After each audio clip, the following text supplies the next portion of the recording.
Hey guys, welcome to the Tires 37. Today I'm reviewing this, which is the Godzilla and Mechazilla. So really cool, really blessed to pick this up.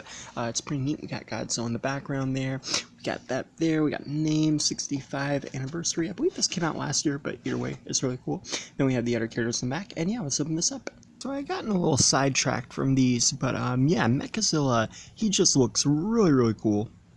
I love the metallic, or almost kind of silver that they used for this. It looks really good, but my favorite thing about him has to be these little bolts that just go around his suit. They're molded so well. They're really consistent too. Like, they're down here on the legs, they're down here on the tail, they're down there. Oh, that's where it says 2009. That's interesting. Nonetheless, it's got some nice detailings, and like I said, it's consistent. It goes all the way around the character. There's, like, it's not like just a little bit here and then a little bit there. Like, the bolts on him are very consistent, and I like that. I also like the paint on the eyes. They're orange there. He's got the little two shooters there, and then his mouth is really cool. It's got the red lines with the metal teeth. He just looks so awesome. Then he's got the orange arc reactor type looking thing there, and then he's got these little spiny things on his back, probably not their technical term, but they look cool. And then he's got his tail, which is pretty neat, and then he's got these little pegs, which again are spiky, and his arms are pretty cool. He's got this little band on, I believe, each side. Yes, so very cool. And I like how his hands are shaped as well.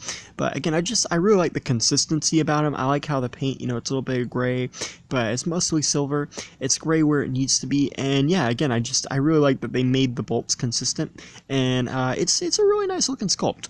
It's a robot Godzilla. It's a very cool idea. And yeah. I haven't seen movies or movie featuring him, but I think he's pretty neat looking. He's got a 360 at the head. His arms rotate 360.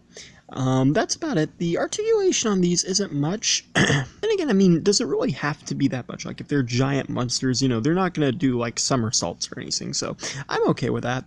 And then the torso does rotate 360 as well, so that's nice. And then the legs rotate in some capacity. So they're, like, on those diagonal kind of, like, 360 type things. So yeah. Overall, I think he's very cool. I also really like the spin on his throat. I don't think I talked about it earlier, but it's kind of neat. And here's a comparison with Godzilla. As you can see, he's a little bit bigger. Actually, he's a lot bit bigger. Either way, very cool. One thing I really like about these is the heights are consistent, or sort of consistent, like you have Godzilla who's bigger, you have Kong who is a little bit shorter than Mechazilla, but you have Mechazilla who's a little bit shorter. I like that. I have a feeling, I haven't really seen a lot of these movies, to be honest, but I do feel like, they wouldn't all be the same size, so I like that they're trying to kind of keep a consistency there, so I think that's pretty cool. And yeah, thanks for watching. Please rate, like, and subscribe.